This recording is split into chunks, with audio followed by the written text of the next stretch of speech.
जी कालूराम काकाने आम्हाला शिकवण दिलेली आहे ती शिकवण घेऊन या अधिकाऱ्यांना जाब विचारण्याची ताकद या संघटनेमध्ये आहे। आज बरेच आपण मोर्चे काढले, आपण तिकडे जातो जिल्हाधिकाऱ्याकडे आणि अधिकाऱ्यांच्या केबिन मध्ये बसून चर्चा जातो, पण आज तुमच्यामध्ये चर्चा कुठे झाली? इथे अधिकाऱ्यांना काय सांगितलं? तुम्ही अधिकारी आहेत ना, आमचे कोण आहेत? सेवक आहेत ना, मग तुमची भूमिका कशी असली पाहिजे? हे सूर्य आणि चंद्र जे काय ते समोर, बरोबर ना? मागे चार खोलीच्या भिंतीमध्ये नको। आज हे 7 ते 8 वर्ष झाली हे ट्रॉमा सेंटर जो दवाखाना आहे हे अजूनपर्यंत प्रलंबित आहे, लकडलेला आहे।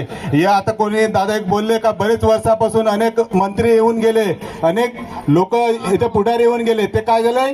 एक शोभेचं घर झालंय, त्याला काय म्हणतात? एक सेल्फी पॉइंट।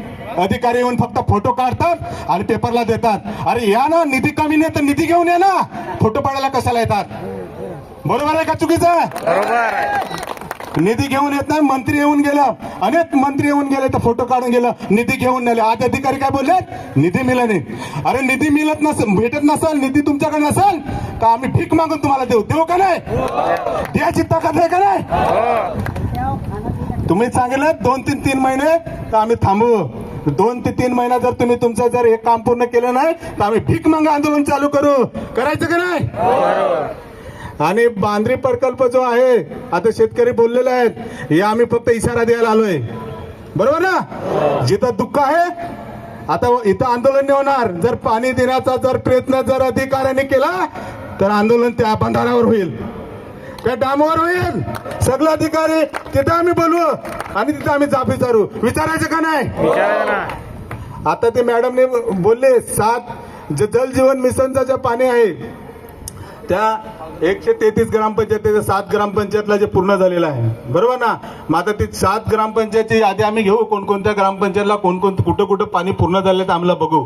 आतापर्यंत आम्ही अनेक तालुक्यामध्ये फिरलो तर आम्हाला कुठंच कोणत्या नळाला पाणी अजून जल जीवनचा मिशनचा दिसेल नाही मिळत। काय येतं तुमच्या कोणकोणाच्या याला येतं काय? हात वरत करा, बरोबर ना? मग आपल्याला आम्ही ती यादी घेऊ, आम्ही ते पाहू। तसाच इथं आज आपण एवढ्या मोठ्या संख्येने आलो, पण मीडिया आली का? मीडिया आले? किती लोक आले तरी हात वरत करा, मीडियावाल्याने हात वरत करा ना।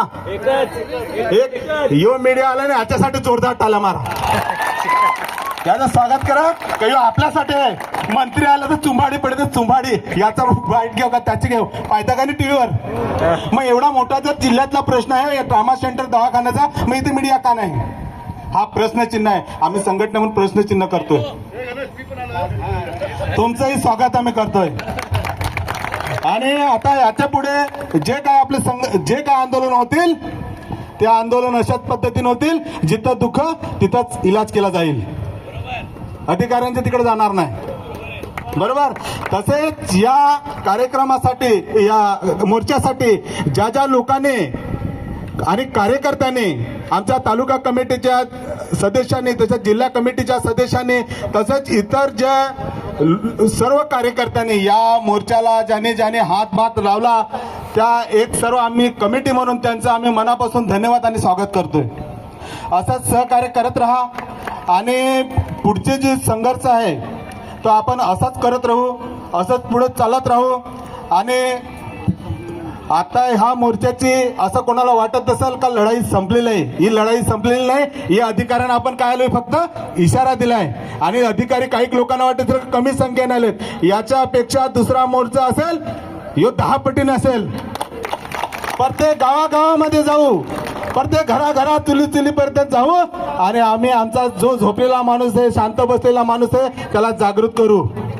आणि आता तर मला माहित आहे, आता तर खूप लोक जागृत झालेले आहेत, म्हणजे आता काय यांचं खेळ चालणार नाही। हे 4 भिंतीच्या मध्ये बसून जे खेळ खेळताय हे चालणार नाही। आता दादा बोलले का अधिकारी कोण आहेत? आपले नोकर आहेत। आपण कोण आहेत? सेवक आहेत। काही काना वाटत असेल हे शासनाने दिले, अरे रात्रीचा दिवस दिवसाची रात्र करता, तुम्ही जे पैसे कमावता त्याच्या खरेदी विक्री करता, त्याचा टॅक्स जातो, त्या टॅक्स मधून हॉस्पिटल बनलेलं आहे. हे कोणाचं आहे? मग आपण जाब विचारला पाहिजे का नाही? 8 ते 10 वर्ष झाले कोणी जाब विचारलेला, म्हणून आपण हे पुढाकार घेतलेला आहे. आणि तुमच्या माध्यमातून आजचा मोर्चा, आज अधिकारी ज्या काय असेल त्या समोरासमोर चर्चा झालेली आहे. झाली ना?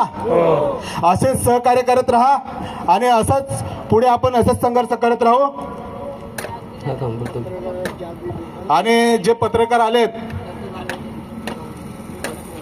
हा, त्यांचं मी सगळ्यांच्या आणि सर्व कार्यकर्त्यांच्या आणि खेड्यापाड्यातून आपले तलागालातून जे कार्यकर्ते आले, सभासद आलेत, हा, हे सगळ्यांचं मी इथे आभार मानतो आणि इथे थांबतो. पुन्हा एकदा मी सर्वांना जोहार जिंदाबाद करतो आणि पुढचं एक जाता जाता एक गाणं ऐकून जा.